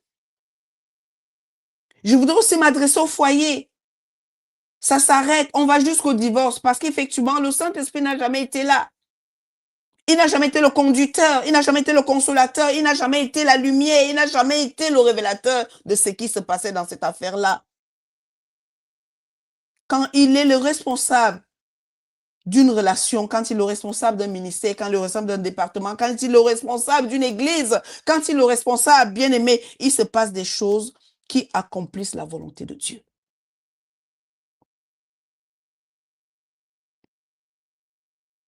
Or, à celui qui peut faire par la puissance qui agit en nous. Quelle est la puissance qui agit en nous? Le Saint-Esprit. Si nous sommes remplis de ce que nous avons lu de la parole de Dieu, si nous sommes remplis du Saint-Esprit, cette puissance agit en nous. Et Dieu ne fera pas avec nous sans cette puissance. Ça veut dire que pour que Dieu accomplisse des choses par moi ou avec moi, il doit se servir de ce qui se trouve en moi. C'est ce que ce verset me dit ce matin. Il y a quelque chose en moi, il y a la présence du Saint-Esprit en moi parce que je suis rempli de vérité, je suis rempli de paix, je suis rempli de joie, je suis rempli de maîtrise de soi, je suis rempli de la parole de Dieu. Alors Dieu agira avec la puissance qui est en moi. Pas avec sa toute-puissance, non. Alors si je pense que Dieu va venir agir avec sa toute-puissance, alors que moi je n'ai rien, c'est vrai, je suis faible, je suis pauvre créature, oui, je suis pauvre pécheur, tout ce que tu veux. Mais ce verset me rappelle que il me faut quelque chose en moi. Il me faut la conscience que le Saint-Esprit est en moi. Il me faut la conscience que celui qui est en moi, celui que j'ai reçu le jour de mon baptême, est plus fort que celui qui est dans le monde. Le Saint-Esprit vit en nous parce qu'il a fait de notre corps son temple et que nous lui avons dit que oui, Saint-Esprit, tu peux vivre en moi, mon corps est ton temple. Je ne vis pas pour moi, je ne m'appartiens pas, je t'appartiens. Et c'est cette puissance-là, donc, quand Dieu veut m'utiliser, il regarde ce qui est à l'intérieur de moi. Je parle d'utiliser, je ne parle pas d'aller, tu as besoin de donner de l'argent à quelqu'un, tu peux le faire. Mais j'espère que tu tiendras longtemps parce qu'à un moment donné, si tu n'es pas conduit par le Saint-Esprit, tu vas commencer à murmurer. Tu vas commencer à te plaindre, tu vas commencer à te sentir mal que oh, je n'aurais pas pu donner tout mon argent. Tu vas arrêter même de donner parce que tu diras, mais j'ai toujours donné, mais je ne donne plus. Une femme qui va arrêter de se livrer à son mari parce que oui, mais oui, il me fatigue. Parce qu'effectivement, celui qui est censé être le responsable de ton corps ne te conduit plus. Parce qu'il est capable de stopper tout ce qui peut nuire à vous deux. Il est capable de dire non parce que c'est lui le maître de ton corps. Je parle à une femme, je parle à un homme. Je parle à un responsable. Oui, je suis épuisé, personne ne m'écoute parce que tu le fais de toi-même. Tu ne fais pas avec celui qui est en toi. Donc Dieu ne pourra pas manifester sa puissance sur toi ou avec toi ou par toi parce que à l'intérieur de toi, il n'y a rien du tout. Il n'y a que toi-même tu te remplis de toi-même. Et ça peut être épuisant de celui qui est rempli de lui-même pour faire les choses de Dieu. Parce que les choses de Dieu, il faut savoir que Satan est mêlé dedans. Donc, il va te tenir tête et tu ne pourras plus avancer. Il est donc important pour nous d'être remplis du Saint-Esprit, remplis de ses enseignements, remplis de ses conseils pour pouvoir laisser Dieu agir par nous et avec nous. On dit infiniment au-delà de ce que nous demandons. Nous demandons, Seigneur, donne-moi le Saint-Esprit. Seigneur, donne-moi la connaissance. Il dit, OK, je vais te donner au-delà de la connaissance. Je vais te donner d'agir. Je vais te donner au-delà d'agir. Je vais te donner la protection. Je vais donner au-delà de la protection. Je vais protéger même toute ta famille. Je vais donner parce que je vais protéger même des nations. Nous avons vu dans Acte 2 que effectivement au-delà jusqu'aux extrémités, ça veut dire que nous devenons une personne. Quand nous arrivons quelque part, Dieu agit au travers de nous. Notre présence change l'atmosphère. Même si l'ennemi agissait, parfois c'est des inconnus. Nous sommes dans le métro parce que notre présence est dans ce métro. Il y a des choses que Satan ne pourra pas faire. Parce que je suis dans une voiture, il y a des choses que Satan ne pourra pas faire. Parce que je suis à cet endroit-là, Satan ne pourra pas. Parce que moi, celui ou celle qui est rempli du Saint-Esprit, qui a une puissance qui est en elle, Dieu agira avec cette puissance-là, à cet endroit-là. Peu importe qui est avec nous, même si les plus mauvais, les méchants sont avec nous, Dieu agira quand même, bien aimé. C'était Éphésiens 3, verset 20. C'est par lui que nous sommes rendus capables de vivre dans la sainteté et de rendre efficacement témoignage de ce que Jésus a fait. C'est par sa puissance que nous expérimentons au quotidien la direction extraordinaire, bien-aimé. Le Saint-Esprit est le support de toute vie chrétienne.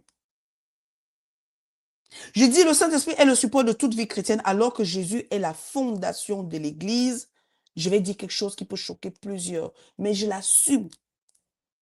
Je rends grâce à Dieu pour la vie de sa servante, Michael, qui me permet jusqu'aujourd'hui de participer dans son ministère en partageant je sais pas comment je peux appeler ça, en partageant le ministère du Saint-Esprit. Je partage en fait parce que c'est le ministère du Saint-Esprit. Et qui peut le faire? Mais je me suis promis de creuser, de savoir qu'est-ce que le Saint-Esprit, c'est quoi cette affaire-là? Qui est-il? Je disais que le Saint-Esprit est le support de toute vie chrétienne, alors que Jésus est la fondation. J'ai dit fondation de l'Église. Écoute bien, bien-aimé, ce que je vais te dire par la suite. Si ça te dérange, tu peux m'appeler. On va échanger et on pourra s'expliquer. Le Saint-Esprit, par rapport à tout ce que je viens de partager avec toi et avec les versets bibliques à l'appui, le Saint-Esprit est le fondateur de l'Église. Moi, j'ai toujours entendu que Jésus est le fondateur de l'Église. Mais en lisant la parole et en essayant de demander au Saint-Esprit, il faut que tu me parles. Pourquoi est-ce que j'ai l'impression que Dieu veut créer le monde, il a besoin de toi. Jésus veut faire quelque chose, il a besoin de toi. Jésus s'en va et dit que non, il est avantageux. Pourquoi il est avantageux alors que Jésus a guéri les malades, Jésus a fait ceci, il dit que vous ferez les mêmes choses que moi si vous croyez en moi. Mais pourquoi Jésus peut dire qu'il faut que lui parte pour que toi tu viennes? Il m'a fait comprendre clairement que Flora, je suis le fondateur. Toute vie chrétienne qui n'est pas basée sur moi est une vie qui ne peut pas faire la volonté de Dieu.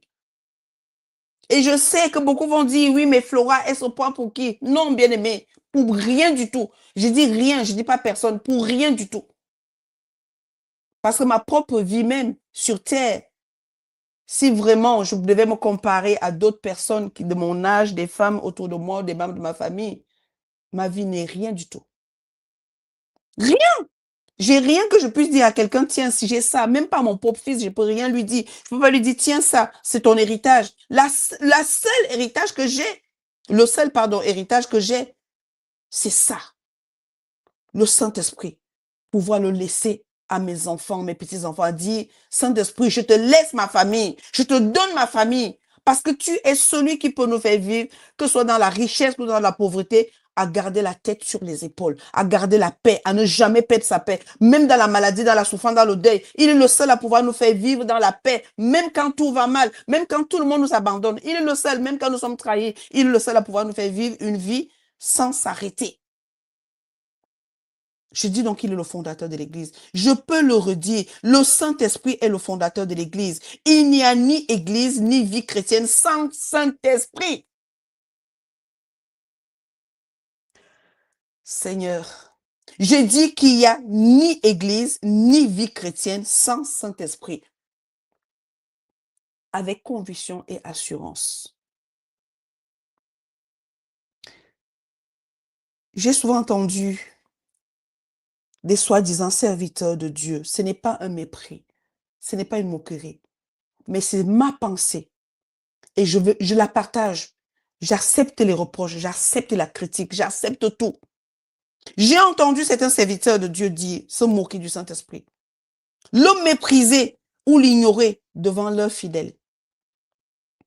Quand le consolateur sera venu, l'esprit de vérité, il vous conduira dans toute la vérité, car il ne parlera pas de lui-même, mais il dira tout ce qu'il aura entendu et il vous annoncera les choses à venir. Je ne vais pas m'attarder dessus, je vais simplement dire, si on se moque du Saint-Esprit, si on ne le met pas à sa place, si on ne le considère pas, bien aimé, dans nos souffrances, dans nos douleurs, dans nos manques, dans l'évangélisation que nous voulons faire pour gagner les autres, nous ne réussirons jamais.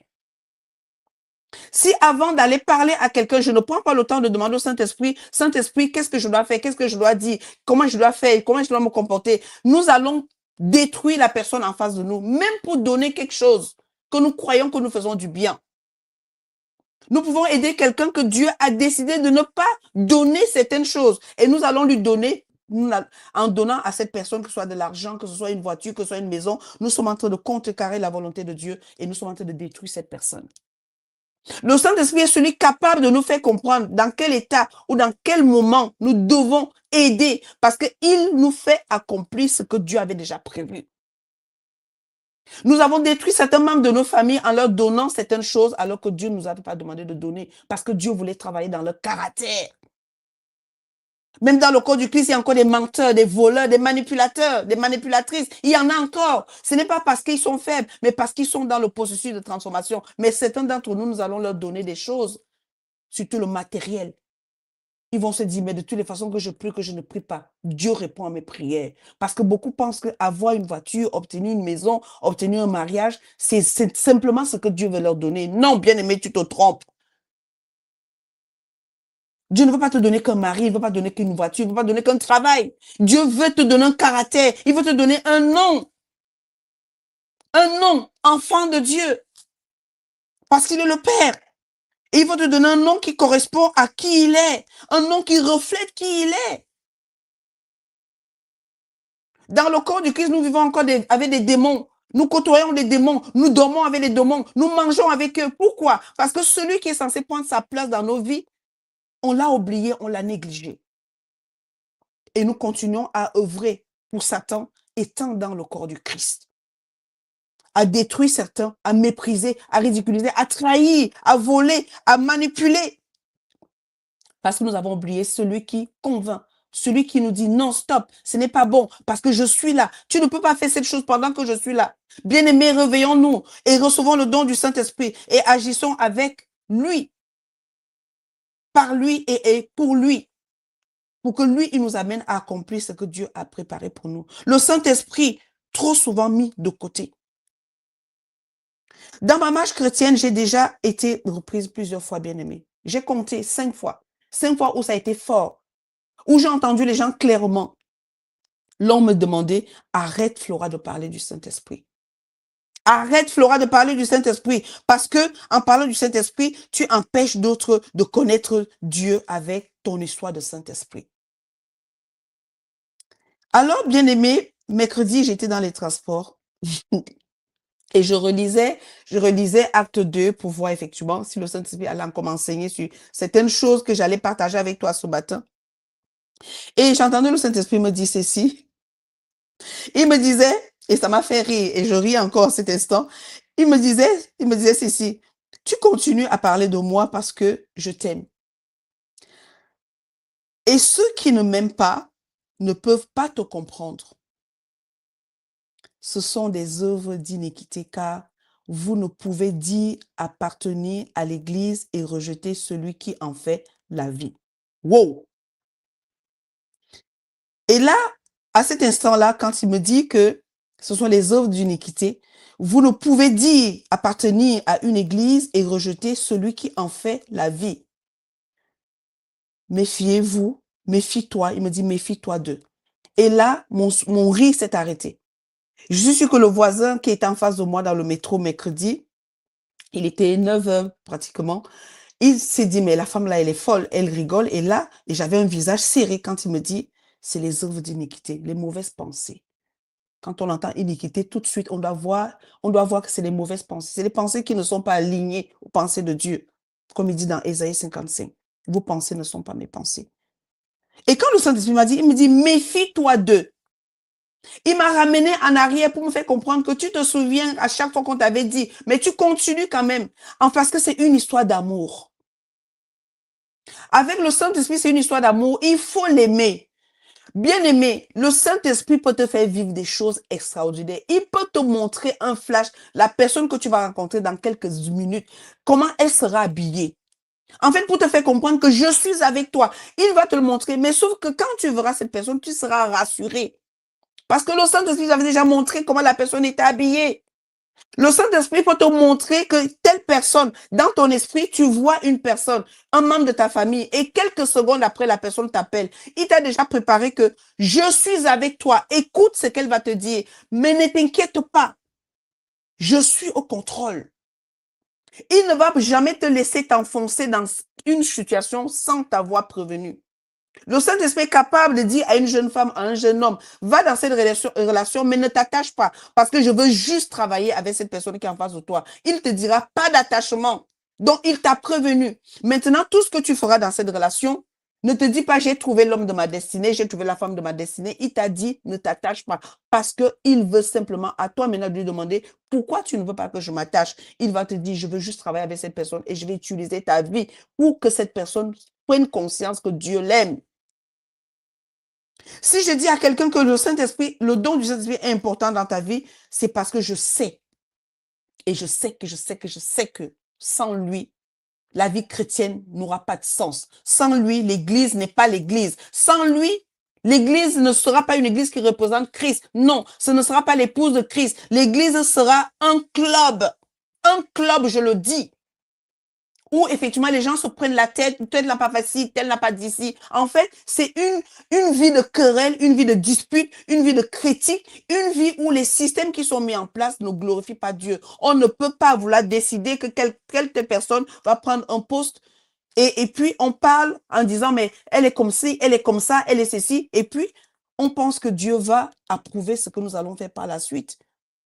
Sans prier pour que, effectivement, Seigneur, révèle-nous qui tu as choisi. Que cette personne soit, je ne sais pas, mauvaise ou bonne, ou comme nous le disons. Si Dieu a choisi cette personne, c'est parce que Dieu sait que cette personne a les capacités d'assumer ce poste. Et elle le fera par l'Esprit de Dieu. Pas parce que moi, je sais que cette sœur ne parle pas bien, cette sœur, ce frère, effectivement, il n'est jamais là. Il n'est jamais là parce que Dieu ne l'a pas encore appelé. Quand Dieu l'appelle, il viendra et Dieu lui fera faire ce qu'il a fait. Mais est-ce que dans l'Église, Dieu trouvera des personnes qui reconnaissent que c'est Dieu qui donne les dons, c'est Dieu qui distribue, c'est Dieu qui fait avec nous ce qu'il a prévu de faire? Est-ce que nous avons cette capacité? Et si nous avons mis le Saint-Esprit de côté, nous ne pouvons pas comprendre les plans de Dieu pour la vie du voisin, pour la vie du prochain. Dieu ne nous a pas promis des véhicules, le mariage, les voyages, les richesses. Il nous a promis le Saint-Esprit. C'est sa promesse, Luc 11, 13. Le Père Céleste donne le Saint-Esprit à ceux qui le lui demandent. Je prie pour une église, demande, une communauté, je vais dire, demande le Saint-Esprit pour tous les membres de ta communauté. Demande le Saint-Esprit pour tous les membres de ta famille. Demande le Saint-Esprit pour ton époux, pour ton épouse. Demande le Saint-Esprit pour tes enfants. Fais-le chaque matin, sans cesse, non-stop. Ne te fatigue pas, que cela ne t'épuise pas. Demande. Demande jusqu'à ce que tu vois la transformation dans ton foyer. Demande jusqu'à ce que tu vois la transformation dans ton église. Les gens vont te dire, oui, mais tu es malade, repose-toi. Dis-le, je sais pourquoi je viens. Parce que le Saint-Esprit te dit, Flora, va. Tu es convalescente, je sais que ça ne va pas, mais va, parce que j'ai besoin de ta présence à cet endroit-là. Je suis avec toi. Je ne fais pas confiance à certains, mais je veux que tu sois là. Va, même si tu es fatigué, je vais te donner la force, parce que je dois faire quelque chose aujourd'hui. Le Saint-Esprit a des choses à accomplir, et il veut les accomplir au travers de notre vie. Il n'est pas un vent qui arrive, et puis on commence à dire, oui, Saint-Esprit agit, et puis il va commencer à agir. Non, il ne peut pas agir s'il n'y a pas quelqu'un qui se positionne pour lui et avec lui. Il ne peut pas agir. Est-ce que quelqu'un comprend? Le Saint-Esprit va agir au travers. Ce qui s'est passé dans la chambre haute, on le sait bien. Il n'a pas agi, il n'est pas venu et puis le feu a commencé à consumer toute la maison. Non, il est dit que le feu s'est posé, les langues de feu se posaient sur chacun. Il veut une vie. Le Saint-Esprit veut une vie. Il veut ta vie. Il veut ton corps. Il veut mon corps. Il veut ma vie. Il veut pouvoir agir par ma vie quand je vais à un endroit et à cet endroit-là, il veut parler à d'autres personnes. Il va atteindre d'autres personnes, mais au travers de ma vie. Il est le don. Un don est donné à quelqu'un. Un don n'est pas posé à un endroit où on te dit, il y a un don là-bas, va chercher. Non. Ce don, Dieu veut le donner pour ta vie, pour ton corps, à l'intérieur de toi. Et tu dois pouvoir en prendre soin. Tu dois entretenir en lisant la parole, en te cultivant, en t'enrichissant avec les enseignements bibliques. Nous avons une parfaite assurance de le recevoir si nous le lui demandons. Ne nous laissons donc ni séduire, ni distraire par des choses futiles. Oui, mais depuis que tu pries, tu t'es pas marié. Oui, mais depuis que tu pries, ta vie n'a pas changé. Oui, mais depuis que tu pries, ce n'est pas une histoire de prière. C'est une histoire de recevoir et d'être des représentants, des ambassadeurs, des ambassadrices de Christ.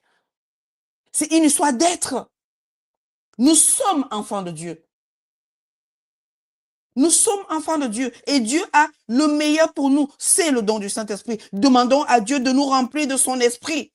Et il le fera aujourd'hui même. J'ai dit aujourd'hui même, il le fera. Est-ce que quelqu'un demande à cet instant? Est-ce que quelqu'un est encouragé? Est-ce que quelqu'un est déterminé de dire, moi, je vais demander cette affaire-là. Je vais demander à Dieu. Est-ce que tu es en train de demander à l'instant? Je te promets que demande-le à l'instant. Laisse son orgueil de côté. Laisse que oui, mais Flora, c'est qui? Est-ce que c'est Flora qui va me donner? Non, je ne te donne pas le Saint-Esprit. Je te dis que le Seigneur veut le faire à l'instant. Et je n'ai pas besoin de te dire oui, mais il le fera maintenant. Ce n'est pas quelque chose que Dieu attend de donner demain. Au moment où tu es conscient que tu as besoin de lui parce que ta situation va mal, ton foyer va mal, ta famille va mal, demande et attends, tu verras. Dis, Saint-Esprit, je te reçois. Seigneur, mon Dieu, mon Père, donne-moi le Saint-Esprit. Demandons le Saint-Esprit bien-aimé. Si tu veux que je te flatte, et cette situation va changer. Elle ne change pas parce que tu vas recevoir ce travail ou alors un employé va t'appeler, mais tu auras une paix. Et tu vas arrêter de manipuler, tu vas arrêter de critiquer, tu vas arrêter de devenir aigri parce que le Saint-Esprit produira en toi la joie, la paix, la patience, la maîtrise de soi pour ne pas te conduire à faire ce que Satan va te proposer ou regretter le jour où tu as dit à Satan non. Tu commences à regretter parce que tu ne trouves pas du travail, tu commences à regretter parce qu'effectivement les choses ne changent pas. Le Saint-Esprit, bien-aimé, et maintenant, ici, dont je disais, le Saint-Esprit, tu peux le recevoir. Il le fait pour tous ceux qui le désirent de tout leur cœur. Le Saint-Esprit est appelé dans Romains 8,15 l'esprit d'adoption parce que lui, il est celui qui opère. Il est celui qui délivre l'homme de la vie de rébellion et fait de lui un enfant de Dieu. Romains 8,15. Et vous n'avez point reçu un esprit de servitude pour être encore dans la crainte, mais vous avez reçu un esprit d'adoption par lequel nous crions Abba Père. C'est par le Saint-Esprit qu'on a la confirmation qu'on est un enfant de Dieu. C'est par le Saint-Esprit parce que notre conduite change. Il n'y a plus le côté, oui, mais je suis charnel. Oui, Dieu même sait que, oui, il le sait, mais il a mis en toi quelque chose qui ne fait pas de toi un charnel, un animal, mais qui fait de toi son enfant. Dieu est esprit, Jean 4, 24. Dieu est esprit et nous sommes créés à son image, donc nous sommes des esprits. C'est ça qui fait de nous des enfants de Dieu et conduit par le Saint-Esprit, nous accomplissons ce que notre Père nous demande de faire et non personne d'autre. Bien-aimés, tous les hommes naissent pécheurs, habités par un esprit de servitude. Ce n'est pas une nouvelle, c'est quelque chose que nous connaissons. C'est pour ça que nous acceptons Jésus pour quitter cette nature pécheresse, pour quitter cette nature où servitude nous a gardés trop longtemps. Ils sont les esclaves du diable à cause du marché de dupe par lequel il a volé à leurs ancêtres son autorité. Par un seul, nous dit, le péché d'Adam a corrompu toute la race humaine. Donné libre vent au diable pour gouverner le monde.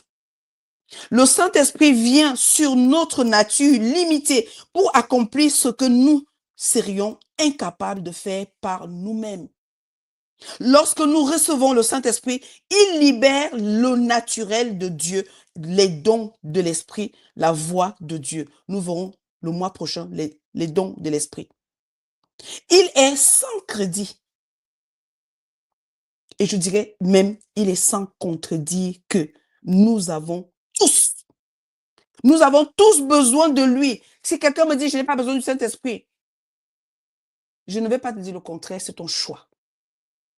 RTA a besoin du Saint-Esprit. Flora a besoin du Saint-Esprit. Tout animateur de RTA a besoin du Saint-Esprit. Sans exception. L'œuvre de Dieu ne peut pas fonctionner sans le Saint-Esprit. C'est une douleur, c'est une peine, c'est une complication. Je dirais même c'est une souffrance de fonctionner sans le Saint-Esprit. Ça nous pousse même à l'oubli, à l'abandon. Nous connaissons l'histoire de Marie, la mère de Jésus. Marie dit à l'ange, comment cela se fera-t-il puisque je ne connais point d'homme? Incapacité totale. L'ange lui répondit, le Saint-Esprit viendra sur toi. Il est le seul à produire la capacité en nous. Mais des choses que nous ne savons pas, des choses que nous ne voyons pas. Il est le seul, bien-aimé. L'ange lui répondit, le Saint-Esprit viendra sur toi. Je vais dire à quelqu'un, ce n'est pas un temps d'intercession, je le dis encore, mais ça me vient, je dois le libérer. Le Saint-Esprit viendra sur toi. oh le travail, oh le mariage, oh la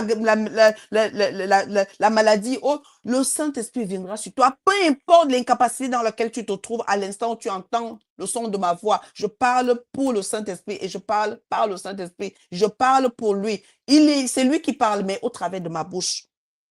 Peu importe. Marie fait part de sa situation. Elle dit, comment est-ce que cela? Je ne connais point d'homme. Et je sais que pour avoir un enfant, il faut avoir un rapport sexuel. Je sais que pour avoir un travail, il faut avoir un CV. Je sais que pour avoir un travail, il faut avoir des diplômes. Je sais que pour avoir un travail, mais le Saint-Esprit te dira, même avec tes diplômes, même avec ton CV, même avec, tu peux ne pas avoir du travail si je ne suis pas avec toi. Parce qu'il y a des personnes que Dieu a choisies pour avoir un type de travail, pour avoir un style de vie. Tant que ces personnes-là ne collaborent pas avec le Saint-Esprit, la durée est longue. Et si la durée est longue sans le Saint-Esprit, on va chercher l'à peu près. Mais si la durée est longue et que le Saint-Esprit est avec nous, on est en paix dans cette longue durée, dans cette attente. Je vais continuer. Il y a tellement de choses à dire parce que le Saint-Esprit est en action. Oui, il est là. L'ange lui répondit, le Saint-Esprit viendra sur toi et la puissance. Bien aimé, il y a trois choses ici. La puissance du Très-Haut te couvrira de son ombre.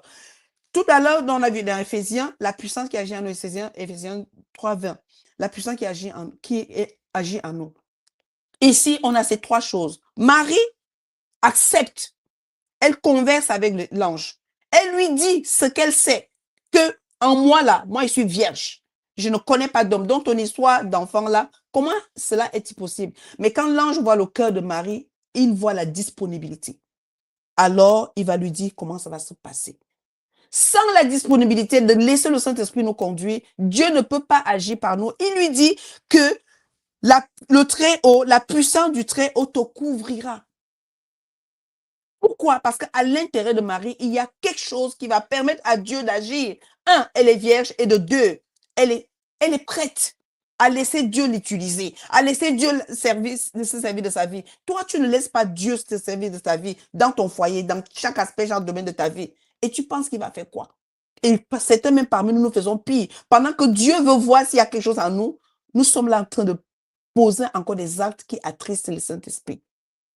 À manipuler, à détruire, à voler, à mentir. Certains vont même jusqu'à dire, moi je ne prie plus. Depuis que je prie, Dieu ne répond pas. Certains disent, oui, je gêne, cela sert à quoi de gêner? Certains me disent que je vais à l'église, pourquoi? Je peux prier chez moi. Tu as tort. Ou alors, remets le Saint-Esprit à sa place. Laisse-le agir au travers de ta situation. Laisse-le agir parce qu'il veut d'abord être un avec toi, comme Marie l'a fait. Et nous connaissons la suite. C'est pourquoi le Saint-Enfant qui naîtra de toi sera appelé Fils de Dieu. Tout ce qui est produit par le Saint-Esprit plaît à Dieu et retrouve la nature de Dieu. Donc, ce n'est pas la peine que nous passons notre temps à chercher à compliquer les choses au Saint-Esprit. Est-ce que c'est obligé? Est-ce que c'est ici? Mais vous recevez une puissance, le Saint-Esprit survenant sur vous, et vous serez mes témoins. Sans le Saint-Esprit, arrêtons de croire que nous sommes les témoins de Dieu. Témoins de Dieu, mes amis, même Nicodème savait. Il savait que non, un homme ne peut pas vivre la vie que Jésus vit là, un homme ne peut pas faire ce que Jésus fait là si Dieu n'est pas avec lui. Dans nos petites difficultés, nous voulons dire que nous sommes enfants de Dieu. Le monde sait comment les enfants de Dieu supportent les difficultés. Le monde sait comment les enfants de Dieu surmontent les souffrances. Le monde le sait parce que le monde est le contraire du royaume de Dieu. Le monde, c'est le mensonge. Le monde, c'est la facilité. Le monde, c'est la manipulation. Donc, un enfant de Dieu qui manipule, un enfant de Dieu qui ne supporte pas ses souffrances, qui baisse les bras, qui laisse tomber, c'est parce que le Saint-Esprit n'est pas là. Je ne suis pas en train de te dire que il y en a qui sont plus forts que d'autres. C'est le Saint-Esprit qui donne la force de surmonter ta difficulté. Parce qu'il est le consolateur. Je parle sur la base de la parole. Parce qu'il est l'enseignant. Donc, s'il ne t'enseigne pas, effectivement, ta difficulté devient Dieu n'est pas là, Dieu est mort. Dieu n'est pas tout puissant. Donc, tu vas essayer de chercher les moyens de toi-même. Sache que tout moyen que tu cherches de toi-même, ce n'est pas toi, c'est Satan. Et ces moyens-là finiront par te lâcher un jour. Parce que la performance que Satan te donne au début, pour obtenir quelque chose, il ne te la donne pas plus tard sans te demander autre chose. C'est pour ça que nous voyons des personnes qui commencent très fort dans quelque chose. Parce que oui. Moi, je prends l'exemple d'une relation. Parce que tout avec Dieu est une relation, une alliance. On commence, oui, on est fort, on est vraiment déterminé. Oui, mais cette personne, vraiment, nanana. Et puis, quelque temps, bouf, ça tombe. Effectivement, parce que le Saint-Esprit n'est pas là.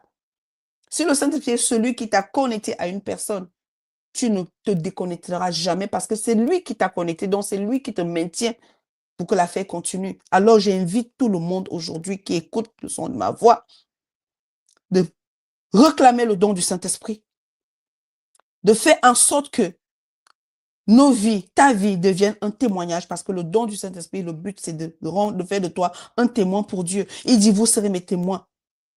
Et vous serez mes témoins à Jérusalem, dans toute la Judée et dans la Samarie, jusqu'aux extrémités de la terre. Dans ta famille, voisinage, même ceux-là qui s'opposent à Jésus, qui ne veulent pas entendre parler de Jésus, tu n'auras pas besoin de leur parler de Jésus, mais eux-mêmes vont te demander que tu leur parles de Jésus parce que la puissance du Saint-Esprit qui agit en toi et au travers de toi permettra que ceux-là même qui disaient non au Seigneur viennent te demander est-ce que, est-ce que, est-ce que. Le don du Saint-Esprit pour nous est le surnaturel de Dieu et le naturel de nos simples existences. À la Pentecôte, le Saint-Esprit est venu sur nous. C'est l'une des meilleures choses qui a pu nous arriver, bien-aimés. C'est le commencement du surnaturel dans nos vies et d'une nouvelle relation avec Dieu. Quand on laisse le Saint-Esprit agir par nous, chaque jour, nous sommes dans un renouvellement de connexion avec Dieu d'abord. Puisque ceux qui sont fils, c'est ceux qui sont conduits par le Saint-Esprit. Et le Fils, c'est celui qui fait la volonté du Père. En fait, le Fils, c'est celui qui n'a plus sa volonté. Il n'a plus sa propre volonté. Il ne peut plus agir de lui-même. Le Père lui dit, cette personne-là t'a fait du tort, aime cette personne. Le Fils aime son ennemi. Le Fils prie pour celui qui le persécute. Parce que pour le Fils, il sait que ce n'est que comme ça qu'il verra la gloire. Je parle de Fils, je ne parle pas d'enfant. Parce que l'enfant est au lait. L'enfant attend qu'on lui donne des ordres, qu'on lui dise de faire. Le Fils est conscient qu'il doit faire ce que le Père lui a dit. L'enfant attend. On lui dit, tu iras faire telle chose. Voilà la somme que tu veux. Le Fils, qu'il ait la somme ou pas, il sait que son Père est capable. Donc, il fait. Il sait que le Père ne peut pas le laisser dans cette situation sans agir. Et peu importe le temps que cette situation va durer, le Fils sait que il doit rester là. Il a essayé à Golgotha. Jésus a essayé, non, à Gethsemane. Il a dit, si tu peux éloigner de moi. En tant que fils, il sait que le Père ne pourra pas éloigner cette coupe. Il dit pas ma volonté, mais ta volonté. La volonté était que tu iras jusqu'à la croix. La crucifixion, tu iras jusqu'à ce que ton caractère, la manipulation meure de toi, le mensonge meurt. Tu iras jusqu'à ce que le mépris, jusqu'à ce que l'orgueil, jusqu'à ce que le manque de pardon meure. Tu iras jusqu'au bout. Et dans ce bout-là, Dieu te dira, OK, maintenant, tu peux continuer. Tu parlais de la résurrection. Nous voulons la résurrection sans porter la croix, passer par la croix. Nous voulons effectivement cette maison sans d'abord être capable de gérer nos finances. Nous voulons cette femme, nous se marie sans être capable de supporter. Nous voulons cette voiture sans être capable de se dire un jour, il va falloir que je m'arrête dans la route, que je prenne quelqu'un dans la voiture pour refléter le Père qui m'a donné cette voiture. Nous voulons que notre foyer fonctionne bien sans passer du temps avec celui qui est le responsable d'un foyer. Nous voulons que nos enfants soient parfaits, corrects, qui nous respectent, qui nous honorent. Nous voulons effectivement que le département fonctionne bien, sans passer du temps pour demander à celui qui nous a appelés à gérer ce département. Que voulons-nous faire sans le don du Saint-Esprit? Nous ne pouvons rien faire sans le don du Saint-Esprit. Il est le surnaturel de Dieu dans notre vie inexistante. Il est le surnaturel de Dieu. C'est le commencement du surnaturel dans nos vies et d'une nouvelle relation avec Dieu. Sans cette expérience, il n'y a pas de communion avec le Père ni de son surnaturel. Bien-aimé, c'est un partage sur le don du Saint-Esprit et je crois au nom du Seigneur Jésus-Christ que le Père a donné à quelqu'un aujourd'hui le don du Saint-Esprit, a donné le Saint-Esprit à quelqu'un aujourd'hui pour ton foyer, pour effectivement ce travail, pour cette relation. Pourquoi? Parce que Dieu veut que tu sois son témoin, parce que Dieu veut gagner le plus grand nombre de personnes. Il dit que ce don est valable jusqu'aux extrémités, à ceux qui sont au plus loin. Donc, ce que tu as besoin n'est pas seulement pour toi, n'est pas seulement pour ta propre vie, La vie que Dieu a mis en toi, le Saint-Esprit, le don du Saint-Esprit que tu reçois aujourd'hui, c'est pour que d'autres puissent effectivement avoir accès. Sache que quand tu as le don du Saint-Esprit, quand tu prends Galates 5, 22, tu verras que le Saint-Esprit produit en toi l'amour d'abord, il répand l'amour de Dieu dans ton cœur, la joie, la paix, la maîtrise de soi, toutes ces choses qui sont nécessaires pour servir Dieu. Parce que sans le fruit de l'esprit en nous, il est vraiment impossible à l'humain de tenir dans le service. Pourquoi? Parce que tu vas avoir affaire aux gens qui sont malsains. Tu vas avoir affaire aux personnes qui sont mal intentionnées. Tu vas avoir affaire aux personnes qui veulent juste profiter. Tu vas avoir affaire aux personnes mais avec le Saint-Esprit, avec le fruit de l'Esprit en toi, le don du Saint-Esprit avec toi, bref, tu es rempli d'amour de Dieu, de joie, de paix, de patience, de douceur, de maîtrise de soi. On ne se bagarre pas dans le service à Dieu. Non, on se maîtrise parce que le Saint-Esprit, c'est lui qui fait la maîtrise en nous. Il nous rappelle que non, je suis là. Il va te montrer que pourquoi tu veux te battre. Déjà, tu n'as pas la force. Quand le Saint-Esprit a pris le contrôle de ton être, tu n'as plus la force physique pour te battre. On peut même te dire quelque chose de méchant, quelque chose de ridicule, mais tu ne vas pas répondre. Tu ne manifestes pas. Vous savez, il y a des personnes qui vous poussent à bout. Mais avec le Saint-Esprit, tu te rends compte que ta réponse est douce.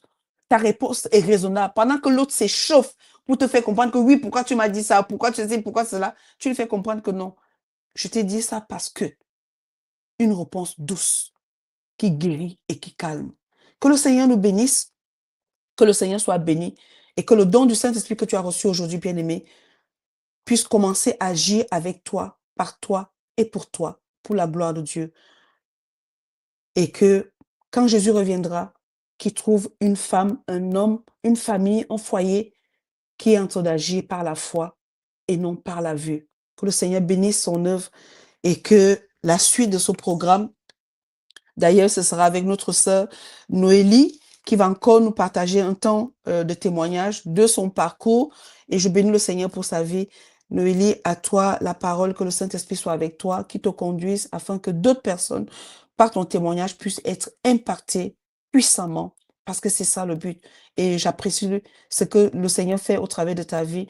Et vraiment, merci à RTA d'avoir mis ce partage de témoignages de ta vie et de toutes les expériences que tu vis avec le Seigneur, car cela est très important pour nous, de dire ce que le Seigneur fait avec nous, surtout dans notre caractère. C'est ça la puissance du témoignage, dans notre caractère, pas dans ce que nous possédons, mais le caractère de Dieu qui se transforme, qui s'impose à nous et qui fait partie cette chair qui meurt chaque jour.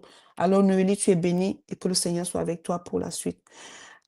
À très bientôt. Je vous donne rendez-vous le mois prochain. Nous parlerons des dons du Saint-Esprit dans nos vies. Soyez bénis. Amen.